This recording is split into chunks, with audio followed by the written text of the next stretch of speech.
കുട്ടികളായ നാം എല്ലാവരും തന്നെ പരീക്ഷയ്ക്ക് വളരെയധികം പ്രിപ്പയർ ചെയ്യുന്നവരാണ്.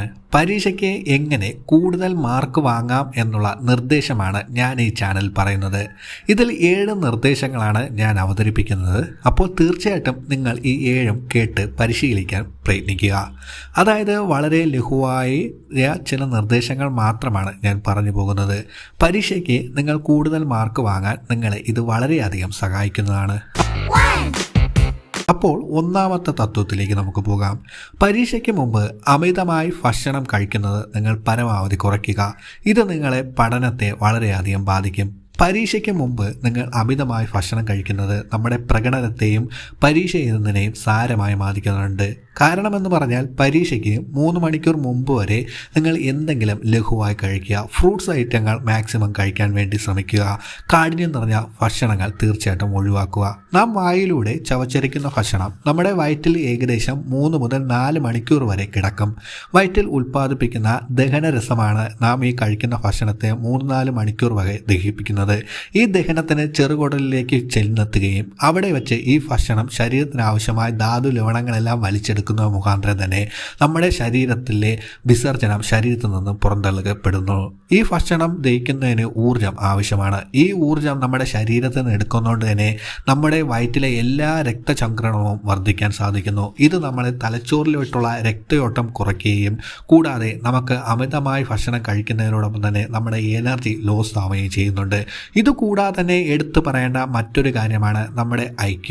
തലച്ചോറിൻ്റെ കാര്യക്ഷമതയെ താൽക്കാലികമാക്കിയെങ്കിലും കുറയ്ക്കുന്നത് ഈ ഫുഡിന് വളരെയധികം സ്വാധീനമുണ്ട്. പരീക്ഷയ്ക്ക് മുമ്പ് നിങ്ങൾ വിശപ്പ് തോന്നുകയാണെങ്കിൽ പഴങ്ങൾ മറ്റ് ലഘുവായി കഴിക്കാനാണ് നിർദ്ദേശിക്കുന്നത്. പഴങ്ങൾ 20 മിനിറ്റിൽ കൂടുതൽ ദഹിക്കാൻ സമയമെടുക്കാറില്ല.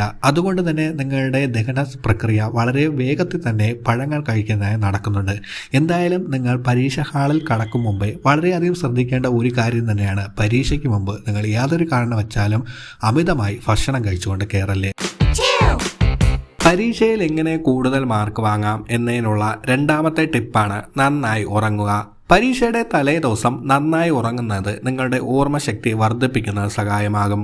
ഉറക്കം ശരിയായില്ലെങ്കിൽ നിങ്ങൾക്ക് പരീക്ഷ എഴുതുവാനുള്ള ഊർജം നിങ്ങൾക്ക് നഷ്ടപ്പെടാം. ഈ കഴിവ് നിങ്ങൾ പൂർണ്ണമായി പ്രകടിപ്പിക്കാൻ വിഷാദമായി ഇരിക്കാനും സാധ്യതയുണ്ട്. അതുകൊണ്ട് തന്നെ പരീക്ഷയ്ക്ക് മാർക്ക് കുറയുന്നതിനും ഇത് ഇടയാക്കും. തലച്ചോറ് ഉണർന്നിരിക്കുമ്പോൾ ഉപയോഗിച്ച കെമിക്കൽ വീണ്ടും സപ്ലൈ ചെയ്യുന്നതിന് ഉറങ്ങുമ്പോൾ മാത്രമാണ് ഇത് സപ്ലൈ ചെയ്യുന്നത്. അതുകൊണ്ട് പഠനം കഴിഞ്ഞ് നന്നായി ഉറങ്ങാൻ നിങ്ങൾ ശീലിപ്പിക്കുക. ഉറക്കത്തിൻ്റെ അളവ് പലരിലും പലതരത്തിലാണ്. ചില ആളുകൾക്ക് ഒരു ദിവസം 8 മുതൽ 10 മണിക്കൂർ ഉറക്കം ആവശ്യമാണ്.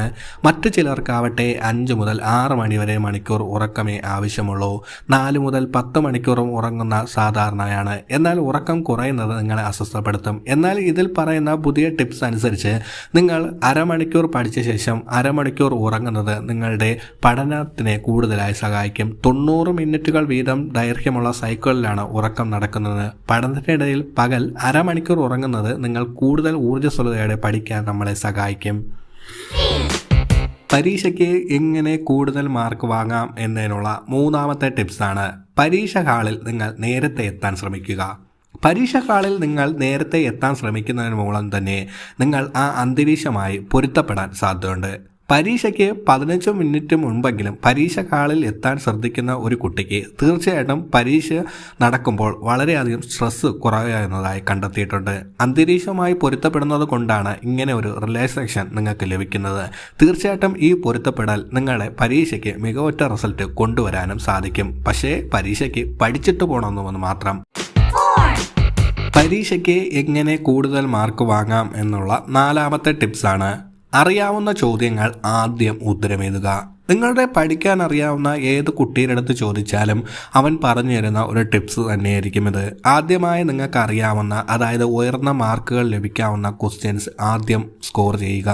ഇത് നിങ്ങളെ ഒട്ടനവധി തന്നെ ടെൻഷൻ അടിപ്പിക്കുന്നത് കുറയ്ക്കാൻ സാധിക്കും. കൂടുതൽ അറിയാവുന്ന ചോദ്യങ്ങൾക്ക് വേണം ആദ്യം ഉത്തരം എഴുതേണ്ടത്. അതിനുശേഷം കൂടുതൽ മാർക്ക് എളുപ്പത്തിൽ കിട്ടുവാൻ സാധ്യതയുള്ള ചോദ്യങ്ങളെ നേരിടുക. ഉദാഹരണത്തിന് ഒരു ഉപന്യാസത്തിന് 10 മാർക്കാണ്. ഒപ്പം 20 ഒബ്ജക്റ്റീവ് ടൈപ്പ് ചോദ്യം ഉണ്ടാകും. 10 മാർക്കാണെങ്കിൽ ഒബ്ജക്റ്റീവ് ടൈപ്പ് ചോദ്യത്തിന് ആദ്യം ഉത്തരം എഴുതുക. അതാണ് ആദ്യം നിങ്ങൾക്ക് ഏതാണ് ഏറ്റവും കൂടുതൽ മാർക്ക് ലഭിക്കുക അത് നിങ്ങൾ ആദ്യം പൂർത്തീകരിക്കാൻ നോക്കുക. ഇതിലൂടെ നിങ്ങൾക്ക് ടെൻഷൻ മാറാനും കാര്യക്ഷമമായി എക്സാം എഴുതുവാനും സാധിക്കും. ടിപ്പ് നമ്പർ 5, ചെറിയ ബ്രേക്ക് എടുക്കുക. പരീക്ഷയ്ക്കിടയിൽ 1 മിനിറ്റ് വീതം ബ്രേക്ക് എടുക്കാം. ഈ സമയം നിങ്ങൾ കണ്ണടച്ച് ദീർഘശ്വാസം പുറത്തുവിടുക. തെറ്റുകൾ ഒഴിവാക്കുന്നതും ടെൻഷൻ ഫ്രീ ആയി പരീക്ഷ എഴുതുന്നതിനും ഇത് സാധിക്കും. തീർച്ചയായിട്ടും പരീക്ഷ സമയത്ത് ഇങ്ങനെ ചെറിയ ബ്രേക്ക് എടുക്കാൻ ചിലർക്ക് സാധിക്കില്ല. ഒരുപക്ഷെ 2 മണിക്കൂർ പരീക്ഷ ദൈർഘ്യമായിരിക്കുന്ന സമയത്ത് നിങ്ങൾ 1 മണിക്കൂർ കഴിഞ്ഞ് നിങ്ങളുടെ പ്രധാനപ്പെട്ട ക്വസ്റ്റ്യങ്ങളെല്ലാം എഴുതി തീർന്ന ശേഷം നിങ്ങൾ ചെറിയൊരു റിലാക്സേഷൻ എടുക്കുന്നത് തീർച്ചയായിട്ടും എക്സാം മുഴുവനായി എഴുതി തീർക്കാനുള്ള ആത്മവിശ്വാസം നിങ്ങൾക്ക് കൂടുതൽ കൊണ്ടുവരാൻ സാധിക്കും. എന്തായാലും പരീക്ഷയുടെ ഇടവേളകളിൽ ചെറിയ ദീർഘശ്വാസം വിട്ട് ചെറിയ ബ്രേക്ക് എടുക്കുന്നത് നിങ്ങളെ കാര്യക്ഷമമായി പരീക്ഷ എഴുതാൻ തീർച്ചയായിട്ടും സഹായിക്കും. പരീക്ഷയ്ക്ക് എങ്ങനെ കൂടുതൽ മാർക്ക് വാങ്ങാം എന്നതിനുള്ള 6ാമത്തെ ടിപ്സാണ് പറയാൻ പോകുന്നത്. പരീക്ഷ കഴിയാതെ ഹാൾ വിടരുത്. അതായത് നമ്മളെല്ലാം ശ്രദ്ധിക്കാതെയും പോകുന്ന ഒരു കാര്യം കൂടിയാണത്. പരീക്ഷ അവസാനിക്കുന്നവരെ ഹാളിലിരിക്കുക. ചിലപ്പോൾ 1ഓ 2ഓ ശരിയുത്തരം കൂടി എഴുതുന്നത് ഇത് നിങ്ങളെ സഹായിക്കും. തീർച്ചയായിട്ടും പരീക്ഷ കഴിഞ്ഞ് ക്വസ്റ്റ്യൻ പേപ്പർ എല്ലാം മടക്കി കൊടുത്ത ശേഷം മാത്രമേ നിങ്ങൾ ഹാൾ വിട്ട് പുറത്തു പോകാവൂ.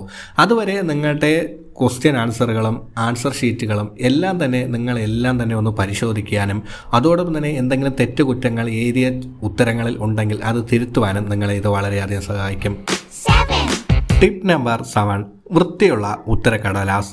നമുക്കെല്ലാവർക്കും അറിയാം, വെള്ള പേപ്പറിൽ നമ്മൾ എല്ലാ ആൻസർ കൂട്ടങ്ങളും എഴുതുമ്പോൾ വളരെയധികം വൃത്തിയായും ഭംഗിയായും നമ്മൾ ഉത്തരക്കടലാസ് എഴുതുകയാണെങ്കിൽ തീർച്ചയായിട്ടും അത് നോക്കുന്ന ടീച്ചേഴ്സിന് അത് വളരെ മാനസിക രീതിയിലായിരിക്കും അവർ അത് പരിശോധിക്കുക. പല സാഹചര്യങ്ങളിലായിരിക്കും എക്സാമിനേഷൻ പേപ്പർ നോക്കുന്നത്. അതായത് ടീച്ചർമാർ നിങ്ങളുടെ ഉത്തരക്കടലാസ് നോക്കുന്നത് പല സാഹചര്യത്തിലായിരിക്കും. അവരുടെ മാനസിക നില പല സമയങ്ങളിൽ പലതായിരിക്കും. വൃത്തിയുള്ള ഉത്തരക്കടലാസ് പേപ്പർ നോക്കുകയാണെങ്കിൽ അവരെ അത് സന്തോഷിപ്പിക്കും. ബുള്ളറ്റ് പോയിന്റുകൾ നൽകുന്നതും അടിവരെ ഇടുന്നതും സബ് ടൈറ്റിലുകൾ കാണിക്കുന്നതും കൂടുതൽ മാർക്ക് ലഭിക്കാൻ നിങ്ങളെ സാധിക്കും. ഇത് തീർച്ചയായിട്ടും ഏത് സാഹചര്യത്തിരിക്കുന്ന എക്സാമിനർ ആയാലും പേപ്പർ നോക്കുമ്പോൾ തീർച്ചയായിട്ടും വൃത്തിയുള്ള ഉത്തരക്കടലാസ് ആണെങ്കിൽ അവരുടെ മാനസിക നില വളരെയധികം മെച്ചപ്പെടുത്തുകയും അതിലൂടെ അവർക്ക് ആ ഉത്തരങ്ങൾ കറക്റ്റായി കണ്ടെത്തുകയും നിങ്ങൾക്ക് അതിലൂടെ ഉയർന്ന മാർക്കുകൾ ഇടാനും അവരെ പ്രേരിപ്പിക്കുന്നതാണ്. തീർച്ചയായിട്ടും ഇത് വളരെയധികം സൂക്ഷിക്കുക. നിങ്ങളുടെ ചിന്തകളാണ് നമുക്കെന്ത് സംഭവിക്കുന്നു എന്ന് തീരുമാനിക്കുന്നത്. ജീവിതത്തിൽ മാറ്റങ്ങൾ വരുത്തണമെന്ന് ആഗ്രഹിക്കുന്നുണ്ടെങ്കിൽ നിങ്ങളുടെ ചിന്തകളെ ആദ്യം നിങ്ങൾ മാറ്റുക.